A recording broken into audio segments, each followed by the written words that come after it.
Thanks, Melinda, and thanks to all of you who ventured out this morning on Valentine's Day. Happy Valentine's Day to you. I'm seeing quite a sea of pinks and reds here, and that's probably a good thing because what we're talking about has everything to do with the formation of our heart, really, today. There are a lot of historical figures in our Christian tradition who've spoken about Christian practices. And one historical figure that I've been reading for a number of years and learning much from is Evelyn Underhill, whose dates are 1875 to 1941. And Underhill was an early 20th century writer. She was a married laywoman, a lecturer, a retreat leader, a spiritual guide. Interestingly enough, she was the very first woman invited to give theological lectures at Oxford. And she was also the first to lead clergy retreats in the Anglican Church. Now, you don't typically find the theological hat and that pastoral ministerial retreat leader hat in the same person as overtly as you see in Evelyn Underhill. We need more of that. She's known for her wisdom regarding the spiritual life and for coining the term practical mysticism. Underhill writes with really appealing humor about the most serious of things. In one of her books on spiritual life, in which she talks a whole lot about spiritual practices, she states that exercising our spiritual faculty is going to take some attentiveness. It's going to take effort. Quote, if not the renunciation of the cloister, then at least the virtues of the golf course. Ever less interested in definitions of spirituality or definitions of mysticism than in spiritual practices themselves, Underhill believed that we all have this ability to become practical mystics. By cooperating with God's initiative within, something about which she was utterly confident, we are rendered more capable of beholding God while we work in the vineyard. Practical mysticism, in Underhill's presentation of it, involves a union with the flux of life and a union with the real. It means living flung open to the Spirit of God, working tirelessly for mercy, for beauty, for truth, mending what's broken and creating where there's need. Now, becoming this kind of practical mystic, claims Underhill, entails more often than not the simplification of our frequently cluttered characters, emancipation from what is unreal in us, the training of our inner attention, all things which spiritual practices could affect. Underhill refused to think about spiritual practices as things for simply the few, the proud, and the brave. There's nothing otherworldly or pietistic about Underhill's sense of spiritual practices. She says that as we deepen in them, we deepen too in our identification with humanity and the earth. She writes, and I quote, "The riches and beauty of the spiritual landscape are not disclosed to us in order that we might sit in the sun parlor, be grateful for the excellent hospitality, and contemplate the glorious view. Our place is not the auditorium, but the stage, the field, the workshop, the study, laboratory. We are to be agents of the creative spirit in the world."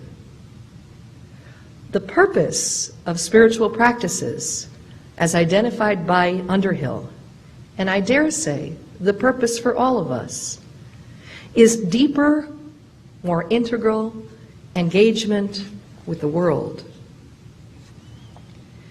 Now, spiritual practices are always concrete and particular, specific. They come in all kinds of wondrous shapes and sizes, corresponding with the uniqueness of persons. They're consciously chosen. They're intentional actions that give practical purpose to our faith. Situated between life as we know it and life in all its hoped-for fullness, spiritual practices are imbued with a sense of our relatedness to God, to others, to the earth. Influencing our dispositions and outlooks on the world, spiritual practices render us much more open, inclusive, responsive to the dynamic activity of God's grace. They move us toward greater spiritual maturity. Now, the how-to question regarding spiritual practices is usually people's first interest. Undoubtedly, the how-to question is a good one, and we'll be taking that up today. But ultimately, it is the why question, which is even more primary than the how, particularly over the long haul, when we're interested in maintaining the discipline of spiritual practice. What are we practicing for? I suspect that all of us who are gathered this morning on a lovely Saturday in February, I suspect that we're interested in spiritual practices because we seek a way of life. We want to be more than knowers of a tradition, people familiar with the noetic content of one's faith. We want to be more than simply facile when it comes to the doctrines of our tradition, the moral principles of our tradition. Desiring an embodied faith that changes us, shapes us, molds us, we opt in spiritual practice for a different kind of knowing, a knowing that springs from the heart's core, the lev, spoken about in the Hebrew Scriptures as the very center of our affections, Psalm 4, verse 7, the source of our reflection, Isaiah 6, verse 10, and the foundation of our will, 1 Samuel 24, verse 5. Now, the point of spiritual practice is never mastery, and that's not why we're gathered today, to become masters at these spiritual practices. The point is to recognize anew the desire at the center of our heart for deeper relational life, for the kind of living that makes appropriation of our faith much more possible. The wonderful thing is that Catholic Christianity is indeed a tradition rich in practice. Practices that can help us to cultivate inner freedom. Don't we all want to be more open to the movement of God's Spirit with us? Aren't we all seeking greater levels of integration, of right alignment with ourselves, with God, with others, with the earth? Let's begin this day together in a common hope that the conversation that we share, the practices that we break open, that they will be for the sake of enlarged range of vision and fuller spirit. Now, over the course of our time together, and we're going to be together till 2 o'clock today, we'll have a lunch break at 12 noon, we're going to be working in these small tables. So what I'd like us to do at this point is to introduce one another. Maybe you've had a chance to do that, but we've had a lot of people who've just come in. So let's take an opportunity to go right around our table, and maybe by way of introduction, identify a spiritual practice that has formed you in significant ways. All right, let's think about that for a moment. One spiritual practice that you would say has formed you in very significant ways. How it's managed to do that. Okay, let's take 3 or 4 minutes to go right around our circles. All right, let's begin to take the pulse of our group as assembled. And I'm just going to ask perhaps one speaker from each table to volunteer what that practice is that forms them, so we get a sense of what practices are lively already in this group, okay? Maybe we could start with this back table over here. Is there someone who's willing to share with us the practice that has been part of their life that very much forms them?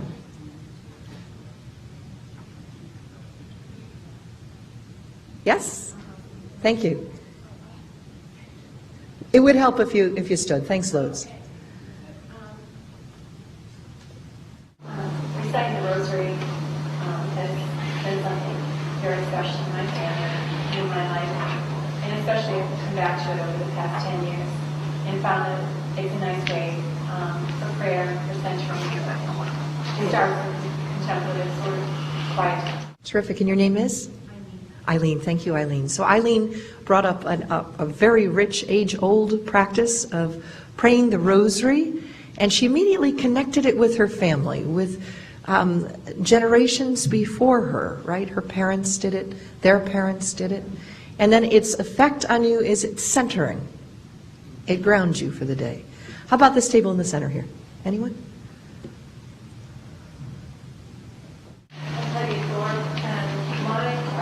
Rather new. It does not go back generations, but it's the Ignatian examination of consciousness.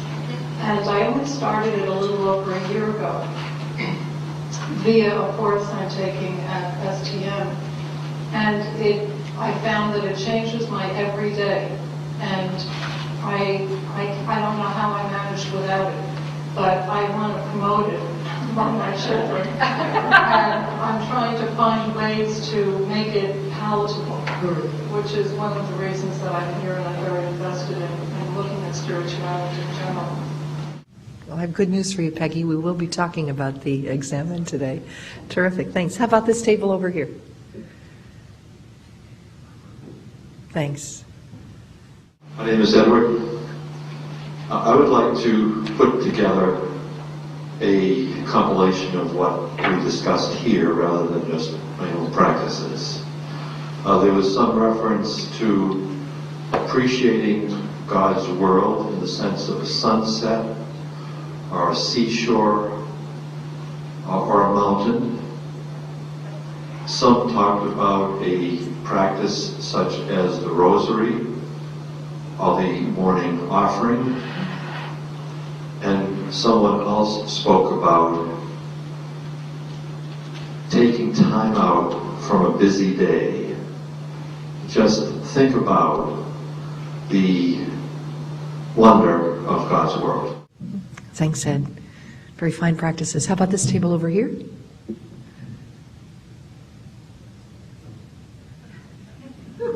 You're all looking at each other. Volunteer your neighbor. It's a great thing to do on Valentine's Day.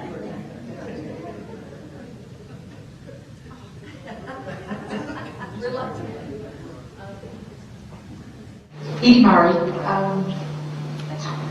Again, I'll do what this gentleman did. Several things mentioned around the table. Some about being out in nature. Some about connection with Scripture and the Word. Being in silence. Ignatian spirituality, pieces with that.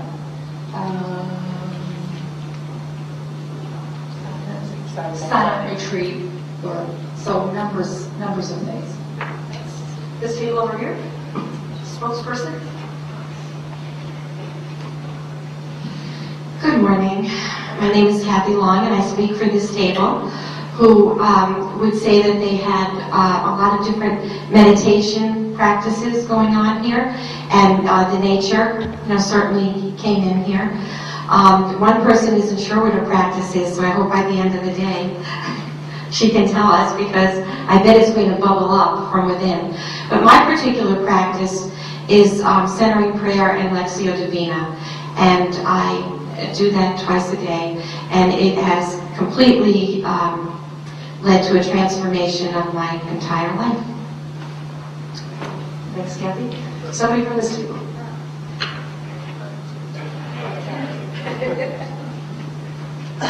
Good morning. My name is Ed Kozakowski, and I'm visiting here for a year from Aquinas Institute of Theology in St. Louis, where I've been studying.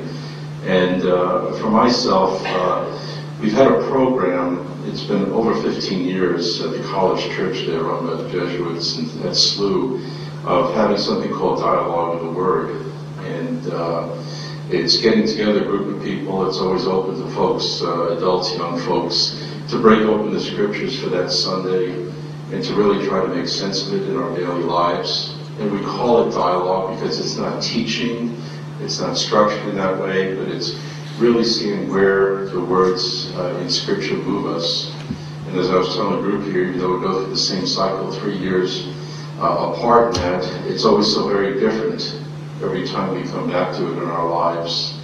And it really is wonderful to hear the thoughts and how people are moved by the words in their own particular lives, and how we take it with us throughout the week and come and gather again the following Sunday.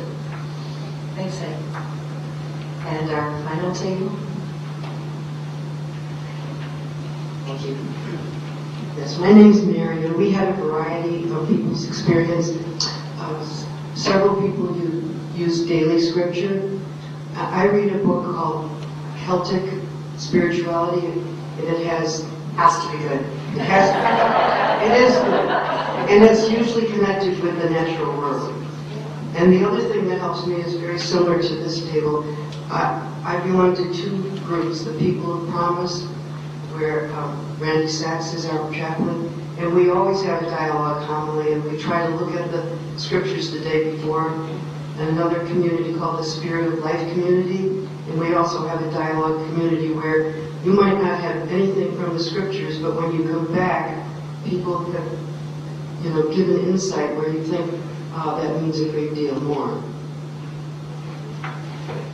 Well, thanks all. What a rich smattering of practices. And indeed, I think it's important to say at the offset that we could be here a very long time if we were going to be exhaustive about our topic today. Unfortunately, we have a limited amount of time, so we have to be somewhat selective. So what I've done is group together some of my favorite, to be honest, my favorite of spiritual practices, and I've grouped them under 3 headings that might prove helpful to us. The 3 being practices of remembering, the second being practices of recentering, and the third being practices of reimagining. And we'll take 2 or 3 under each of these headings today to chat about. And we'll experience some of these as well and have a chance for people in our circle who have some experience with this practice to talk some more about how they engage it. But let's talk about remembering for a bit, because it is such a healthy spiritual discipline. We're off target an awful lot. We're like an arrow incorrectly directed more often than not.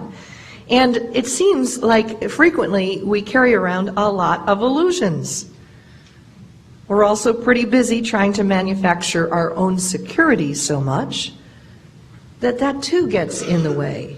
So it can be a really healthy thing to just stop and remember. What are practices of prayerful reminiscence that put us back in touch with the God who beckons and leads?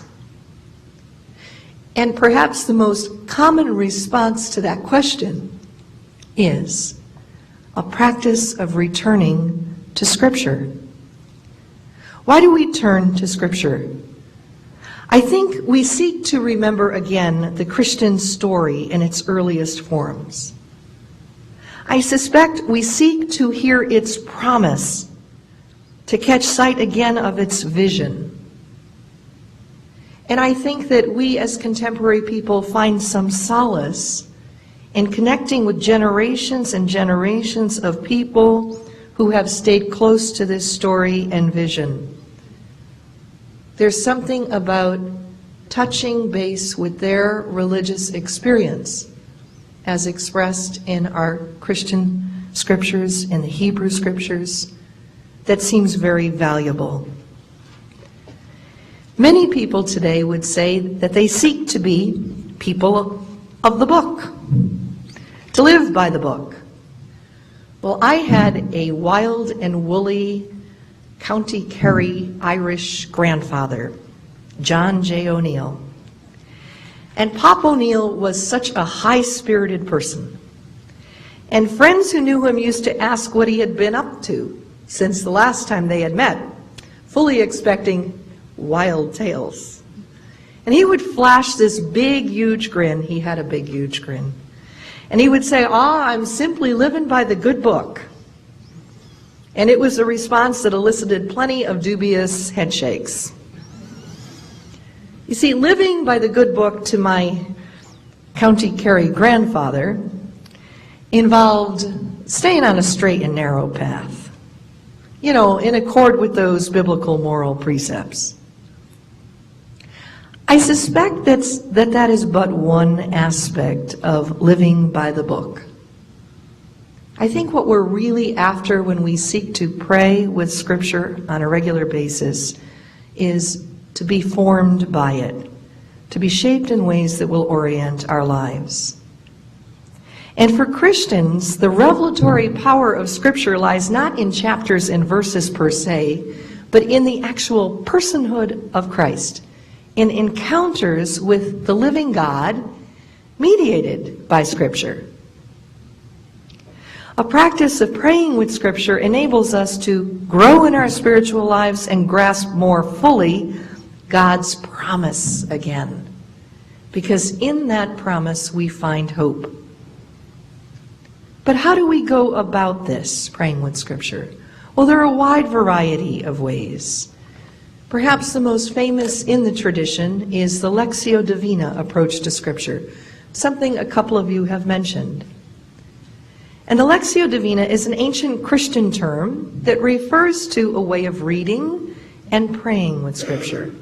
It's a practice with very long monastic roots, but its time-honored wisdom has come to be known by persons of every walk of life.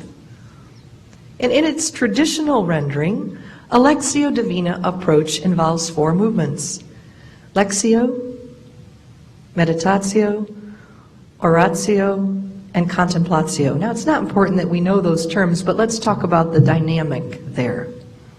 The first movement, Lectio, it means a focused reading on a biblical text. And that requires a posture of receptivity. It means listening in with expectancy. People sometimes engage in brief relaxation and breathing exercises before they even pick up the biblical text. And the reason that they do that is to be capable of reading from a more centered down position, a greater place of attentiveness. The second dynamic here is meditatio, and it involves rumination. Thelma Hall, who has written about this approach to Scripture, talks about it as chewing on the Word. Rumination, reflecting on what has been read. It's often done by stopping before a word or a short phrase from the text that is just leaping off the page in its attraction, its attractiveness. It has spoken to us in the context of present life circumstances. The word or phrase that we pause before may be one of comfort, or it might be one of challenge. Could be something that invites us, confronts us, leads us. Whatever, it is a word heard loudly in our reading of a passage, and it naturally evokes associations and memories. And as we chew on this word or this phrase, we ought allow these associations, these memories to surface. They naturally come to the forefront. Staying with them makes us realize that there are strong feelings there too. The third movement of the Lectio Divina approach is Oratio, which highlights our interaction with the biblical text as it touches our heart at the level of feeling. So we allow ourselves to really feel what has come to the surface as a result of those memories and associations. And then we speak the prayer of our heart from that place of feeling. The fourth dynamic, contemplatio, is a movement in which we let go of our word or phrase and those associations and feelings that are evoked by it, and simply rest in the sense of accompaniment of God, in the presence of God. Now, that move to contemplatio may or may not be part of our Lectio experience. We don't really manufacture it. We can't manufacture felt senses of the presence of God. But we know that whether or not that fourth part of this approach is there or not, that the prayer is marvelously rich, that the habit of lectio, meditatio, and oratio opens us up in all kinds of significant ways to the lead of God's Spirit within. Now, I thought we might begin this early part of the morning session with the scriptural readings from the day, and that's on a red sheet that's on your table. So if you haven't had a chance to take that now, but don't be looking at the pink one yet, okay? So do we all have the red sheet? Terrific. And what we have there is the responsorial psalm. And we also, Mary Roan and I might take one of those, thanks. We have the responsorial psalm, and we have the gospel for today. So maybe we could begin by finding a more comfortable place in our seats.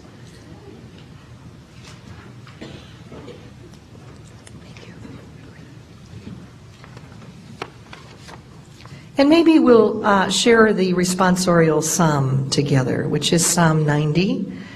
And so what I'd love you to do first is just to close your eyes for a few moments and to allow yourself to kind of settle down into your body a bit more and concentrate on your breathing. We usually breathe so high and in shallow ways, but allow yourself to move more intentionally into a deeper breath, feeling that inhalation from deep down in the abdomen, and exhaling in slow, relaxed fashion.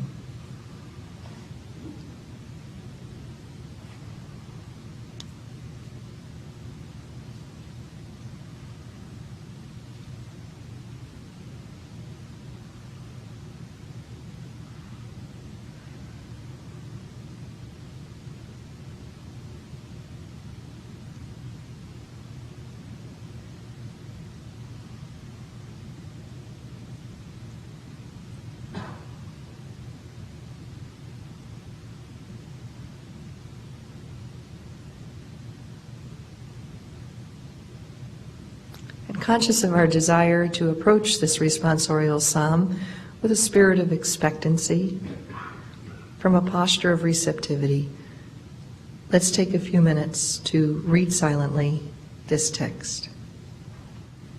Perhaps there's a word or a phrase that rises to the surface in your reading of this text. Let's stay with that word or phrase for a few moments and allow whatever memories come with it we'll give our attention to those. Whatever associations we have in response to that word, we'll bring those into our prayer.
Let's imagine that that word or that short phrase is placed right in the middle of our mouth, that we chew on that word and we swallow it, and it drops right down through the body,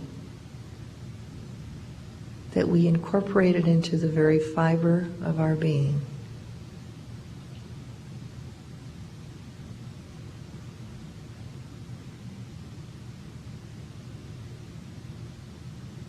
What does this feel like?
And pray silently whatever is the most natural prayer from that feeling.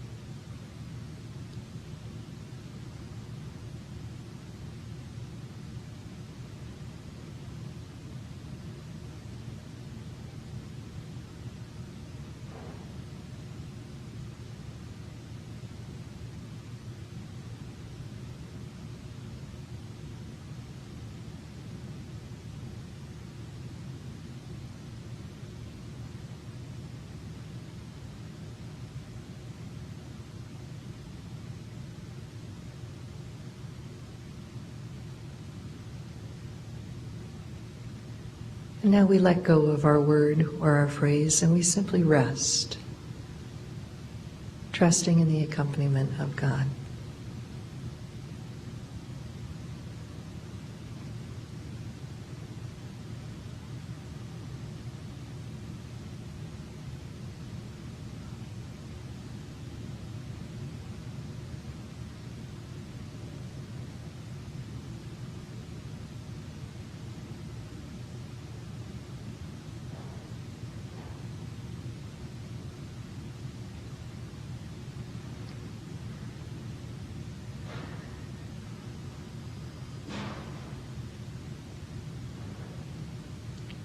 And slowly, and as you're ready, we come back to center and open our eyes again to rejoin our comrades at the table. Okay, let's check the pulse of our circle. Let's have a quick conversation and check-in regarding what that experience was like, how it's similar to the ways in which you engage Scripture, what may have been different about it in terms of the ways in which you engage Scripture. We'll take about 3 or 4 minutes at table.